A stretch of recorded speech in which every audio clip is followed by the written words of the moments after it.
Hi, it's Jack. It's Sunday, February 14th, 2010. Happy Valentine's Day. So, well, we had a really rotten week here. We didn't have a blizzard, but we had floods and freezes, and we got more rain, and I think another pretty big freeze on the way on Monday night.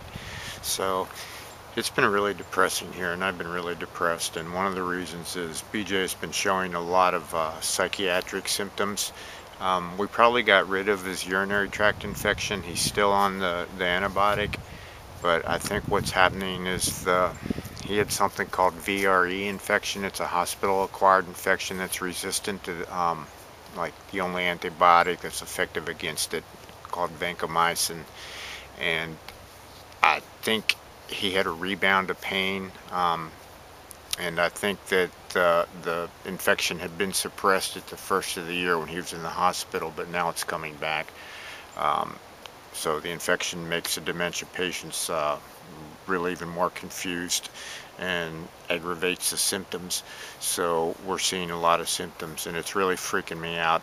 Um, if uh, Day after day, especially when it's gloomy and I'm already kind of bummed out, having to deal with someone else's delusions. We're at the point now where he's trying, he wants to pull me in to these hallucinations and delusions, and he'll argue about, points of reality, like whether or not the dog is laying there when I can see the dog isn't there. He insists it is. And he doesn't know, he's forgotten he lives here. He doesn't recognize where he lives. His mind's become just a swirling chaos. I mean, I'm probably his only anchor into reality now, and he will query me from time to time about whether I know this or that person. And man, it's just nerve-wracking to not be able to get away from it. So, I've been kind of withdrawn, and which is kind of good because I've been working on programming Florida a lot, and that's going well. So I have my shelter in the programming, but I think it's time um, to is we're going to have to like turn off his mind, and that's done by administering antipsychotic drugs. Um, I think it's a lot kinder. I mean, to have his mind racing with this confusion is just it's just torture. It's torment. And I don't know if you've ever had the sensation, but when I used to travel a lot, um, you sometimes would wake up in the middle of the night and you're in some motel somewhere and just have that few seconds of panic of where am I, and I can see that in his eyes a lot. He's just trying to figure out where he is and what's going on, and it's just horrible to watch. And these antipsychotic drugs, the older ones back in the old days in the 60s, they were often referred to as chemical straitjackets. Um, because they just stop, a lot of the brain activity and just kind of, so, that's preferable to this, torment, this mental torment he's in now. But the problem with these drugs is there's a new generation of them since the 60s. They're drugs like Haldol, and more recently they're using drugs like Seroquel and Risperdal. Uh, but the problem is when these drugs are used in elderly patients with dementia, they've discovered that it increases the mortality rate. So a patient's more likely to die while he's on one of these drugs than a patient in the same condition who isn't taking them.